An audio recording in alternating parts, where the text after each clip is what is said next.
அண்ணா serial ஜனவரி 25 இன்னைக்கான எபிசோடில் என்ன நடக்குதுன்னா, கோயிலில் வச்சு நிச்சயதார்த்தம் நல்லபடியாக நடந்து முடியுது. எல்லாரும் காலில் விழுந்து ஆசீர்வாதம் வாங்கிக்கிடுறாங்க. அதுக்கப்புறம் வந்து நான் என் அண்ணன் கிட்ட ஆசீர்வாதம் வாங்கணும்னு அந்த கல்யாண பொண்ணு சொல்லிட்டு இருக்கேன். அண்ணனா உனக்கு கூட பிறந்த அக்கா மட்டும்தானே அப்படின்னு முத்துப்பாண்டி கேட்க, நான் கூட பிறந்த அண்ணனை சொல்லலை இதோ அப்படின்னு சண்முகத்தை தாங்க அண்ணன் சொல்லிட்டு இருக்காங்க. அதுக்கப்புறம் வந்து மைனியோட வந்து நில்லுங்க, நான் ஆசீர்வாதம் வாங்கிக்கிடுறேன் அப்படின்னு பரணியை பார்த்து சொல்ல, பரணி உடனே அவன் எனக்கு அண்ணன் என் காலில் எப்படி விழ முடியும்னு கேட்க, அப்போ நான் மட்டும் விழுந்து ஆசீர்வாதம் வாங்கிக்கிடுறேன்னு சொல்லிட்டு சண்முக காலில் விழுந்து ஆசீர்வாதம் வாங்குறாங்க. நல்லாரேன்னு விஷ் பண்றாங்க சண்முகமும். அப்ப அங்க இருக்கவங்க எல்லாருமே வந்து பத்தியா சண்முகத்துக்கு ஏற்கனவே 5 தங்கச்சிங்க, இதுல இந்த பொண்ணு வேற தங்கச்சியா சண்முகம் நினைக்கிறான் அப்படிங்கிறாங்க. ஊர் பொண்ணுக்கு வந்து கல்யாணம் பண்ணி வச்சா கடைசியில வந்து தான் வீட்டு பொண்ணுக்கு வந்து நல்லபடியா கல்யாணம் நடக்கும் அப்படின்னு அங்க இருக்கவங்க எல்லாம் பேசிக்கிறாங்க. சண்முகம் வந்து நீ என்னோட தங்கச்சிங்கிற மாதிரி அந்த பொண்ணுகிட்ட வந்து வாக்கு கொடுப்பாங்க. அப்ப கல்யாண முகூர்த்த ஓலை வந்து எழுத போறாங்க. ஐயோ அப்பா முகூர்த்த ஓலை எழுத போறாங்கன்னு மெதுவா வந்து கேக்குறாங்க முத்துப்பாண்டி அவங்க அப்பா கிட்ட. நீ ஒன்னும் கவலைப்படாத, எல்லாத்தையும் நான் பாத்துக்கிட்டேன்னு அவரும் மெதுவா வந்து முத்துப்பாண்டி கிட்ட சொல்லிட்டு இருக்காங்க. அடுத்த சீன்ல வந்து வீட்டுக்கு வந்துருந்தாங்க சண்முகம், பரணி அம்மா எல்லாருமே. வீட்டுக்கு வந்ததுமே என்ன நினைச்சு எப்படி நடந்தது, அந்த பொண்ணு எப்படி இருக்கா அப்படின்லாம் வந்து ரத்னா கேட்டுட்டு இருக்காங்க. அட நல்ல பொண்ணு, எனக்கு இன்னொரு தங்கச்சி உங்களோட சேர்ந்து அப்படின்னு சொல்லிட்டு இருக்காங்க. ரொம்ப புத்திசாலியான பொண்ணு கூட அப்படின்னு கவிதா பத்தி உயர்வா பேசிட்டு இருக்காங்க சண்முகம். ஏண்டா உனக்கு வீட்டுல ஏற்கனவே தங்கச்சிக்கு இருக்காங்க, நீ வேற கூடுதலா தங்கச்சிகளை கூட்டிக்கிட்டே போறியா அப்படின்னு கேட்கறாங்க. இருந்தா என்ன, நம்ம கவிதாவும் என்னோட தங்கச்சி தான் சொல்லிட்டு இருக்காங்க. சரி ஊர் தங்கச்சிக்கெல்லாம் இருக்கட்டும், முதல்ல உன் கூட பிறந்த தங்கச்சியோட கல்யாணத்தை நடத்தி வைக்கிற பாரு, ரத்னாவோட கல்யாணம் ஏற்பாடு பண்ண வேண்டியதானே அப்படின்னு பரணி கேட்பாங்க. ஏன்னா வீட்டில் இருக்கவங்களோட தவிர என்னோட ஃப்ரெண்ட்ஸு எல்லாருமே உனக்கு தங்கச்சிக்கு தான், முதல்ல உன் தங்கச்சியோட கல்யாணத்தை பாருன்னு ரத்னா கல்யாணத்தை பற்றி பரணி பேசுவாங்க. சீட்டு போட்டிருக்கேன், அதுக்குள்ளே வந்து கல்யாணத்தை அதை எடுத்ததும் கல்யாணத்தை முடிச்சிருவேன்னு சண்முகம் சொல்லிட்டு இருக்கா. அது என்ன சீட்டு போட்டு எடுக்கிற வரைக்கும் வெயிட் பண்ணுவியா, இந்த மாதமே எடுத்து இன்னும் 28 நாளுக்குள்ளே ரத்னாவோட கல்யாணத்தை நீ முடிச்சு வைக்கணும், எனக்கு அது தேவை அப்படிங்கிற மாதிரி சொல்கிறாங்க. அது என்னத்தான் 28 நாள் கணக்கு அப்படின்னு கேட்குறாங்க சண்முகத்தோட அப்பா. நான் இன்னும் இந்த 28 நாள் தானே இந்த வீட்டில் இருப்பேன், அதுக்கப்புறம் நான் அந்த வீட்டை விட்டு போயிடுவேன்ல, அதனால தான் சொன்னேன் அதுக்குள்ளே வந்து ரத்னாவோட கல்யாணம் நடக்கணும், அதுக்குள்ளே சீட்டு எடுத்து கல்யாணத்தை நடத்து புரியுதான்னு சொல்லிட்டு நான் ட்ரெஸ் சேஞ்ச் பண்ணிட்டு வரேன்னு பரணி உள்ளே போக அங்கே இருக்க எல்லாரோட ஃபேஸும் வந்து சேஞ்ச் ஆகுது. சண்முகத்துக்கும் முகமே மாறி போகுது. அடுத்த சீன்ல சண்முகம் ரூம்ல தரையில விரிச்சு படுக்க போறாங்க. அப்ப பரணி உள்ள வராங்க. டே உன்னதான் கீழே படுக்க கூடாதுன்னு சொல்லியிருக்கல, நீ போய் கட்டில படுன்னு பரணி சொல்லுவாங்க. இல்ல வேணாம், நான் இப்படியே படுத்துக்கிடுவேன், எனக்கு இதான் பழக்கம், சொகுசை வந்து பழக முடியாது அப்படிலாம் வந்து சண்முகம் சொல்லிட்டு இருக்க. சொன்னா கேட்க மாட்டேன், வலியோட ஹார்ட் ஃபேஸ்ல அதாவது தரையில படுக்க கூடாதுன்னு சொன்னா கேட்க மாட்டேங்க, எனக்கு என்ன வந்துச்சு, நீ எல்லாம் மனுஷனா, படுத்துக்கோ அப்படிங்கிற மாதிரி சொல்லிட்டு இருக்காங்க. உடனே வந்து சண்முகம் இந்த இடத்துல வந்து பரணி கிட்ட வாய் மனசு விட்டு பேச ஆரம்பிக்கிறாங்க.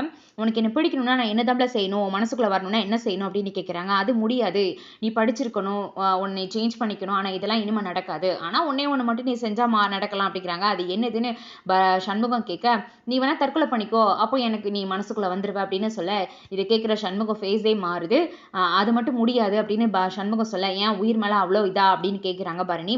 இல்லை என்னை நம்பி 4 தங்கச்சிக்கு இருக்காங்க, அந்த பொறுப்பு எனக்கு இருக்குது, அப்படி இருக்கும் போது நான் வந்து உயிரை விட முடியாது, உன்னை எனக்கு பிடிக்கும் தான், ஆனால் உனக்காண்டி உயிரை விட்டா என் தங்கச்சிகளை யார் பார்த்துப்பா அப்படின்னு சண்முகம் இந்த இடத்துல ரொம்ப மனசு விட்டு பேசுறாங்க. சின்ன வயசு ஸ்டோரி எல்லாம் சொல்றாங்க. கண் கலங்கிக்கிட்டே சண்முகம் சின்ன வயசுல வந்து அப்பா பதனி இறக்குனாதான் எங்களுக்கெல்லாம் சாப்பாடு, அப்பா காலையிலே போயிடுவாரு, நான் விடிஞ்சு விடியாம காலையில எஞ்சி குளிச்சுட்டு தங்கச்சிகளையும் குளிப்பாட்டி ரத்னாவையும் எசக்கையும் கூட்டிட்டு போய் ஸ்கூல்ல விட்டுட்டு வீரா கை குழந்தை கையில தூக்கிக்கிட்டு நான் வந்து காய் பறிக்கிறதுக்கு ஏதாவது தோட்டத்துக்கு போயிருவேன். அப்போ வந்து கனி கிடையாது, வீரா சின்ன குழந்தைல ஏதாவது மரத்தடியில வந்து உட்கார வைப்பேன், ஆனா வந்து அவ அங்கேயும் இங்கேயும் ஓடிட்டு இருப்பா, அதனால எங்கேயும் போயிடக்கூடாதுன்னு ஒரு நீல கயிறு எடுத்துக்குவேன், அவ காலில் கட்டி இடுப்புல கட்டிப்பேன்.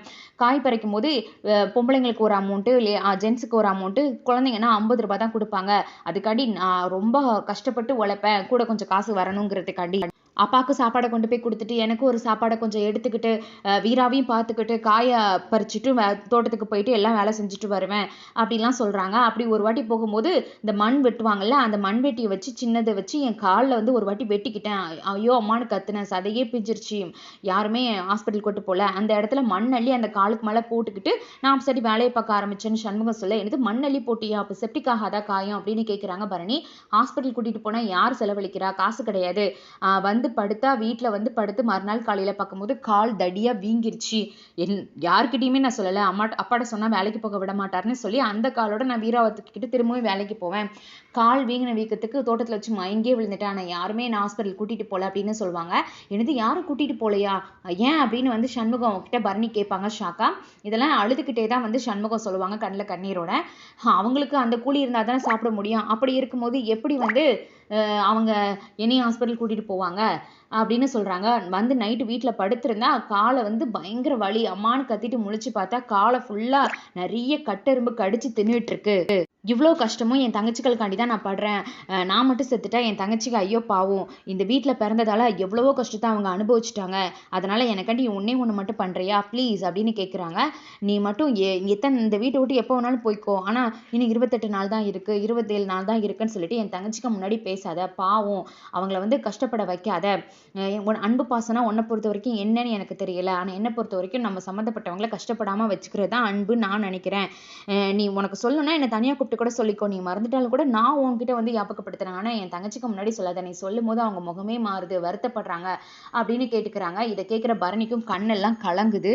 இந்த சீனை எமோஷனலா காட்டியிருப்பாங்க. அடுத்த சீன்ல வந்துட்டு அந்த கவிதா பொண்ணு அவங்க அக்காவை கூட்டிட்டு வந்து முத்துப்பாண்டி வீட்டுக்கு வந்திருப்பாங்க. வாசல்ல வந்து நின்னுட்டு அந்த வீட்டை பார்த்துட்டு எவ்வளோ பெரிய வீடுடி அப்படின்னு அந்த கவிதா பொண்ணோட அக்கா சொல்லிட்டு இருக்க. இப்படிலாம் வரக்கூடாதுடி கல்யாணத்துக்கு முன்னாடி அப்படின்னு சொல்லுவாங்க. நான் என்ன தனியாவா வந்திருக்கேன், உன்னை தானே கூட்டிட்டு வந்திருக்கேன் அப்படின்னு அந்த கவிதா பொண்ணு சொல்றாங்க. எங்க மாமாவுக்கு என்ன பிடிக்கும் பிடிக்காது நீ இப்பவே தெரிஞ்சுக்கிட்டு சமைச்சு போடலான்னு தான் நான் வந்திருக்கேன். நீ வா உள்ள போலாம் அப்படின்னு சொல்லிட்டு உள்ள போறாங்க. உள்ள முத்துப்பாண்டி கிட்ட சவுந்தரபாண்டி போன்லயே பேசிட்டு இருக்காங்க. இங்க பாருடா 6 பேருக்கும் சேர்ந்தாப்புல ஒரே கலர்ல பட்டு புடவை எடுக்கணும். அப்படின்னாதான் அந்த ரத்னா பொண்ணை உட்கார வச்சு தாலி கட்ட வைக்கும் போது யாருக்கும் சந்தேகம் வராது, புரியுதா அப்படின்னு சொல்லிட்டு இருக்க. சரிப்பான்னு முத்துப்பாண்டி சொல்றாங்க. இதோட எபிசோட் முடியுது. நாளைக்கான இதுல வந்து குட்டி ப்ரோமோ மாதிரி காட்டுவாங்கல்ல, லாஸ்ட்ல ஒரு சீன் மாதிரி.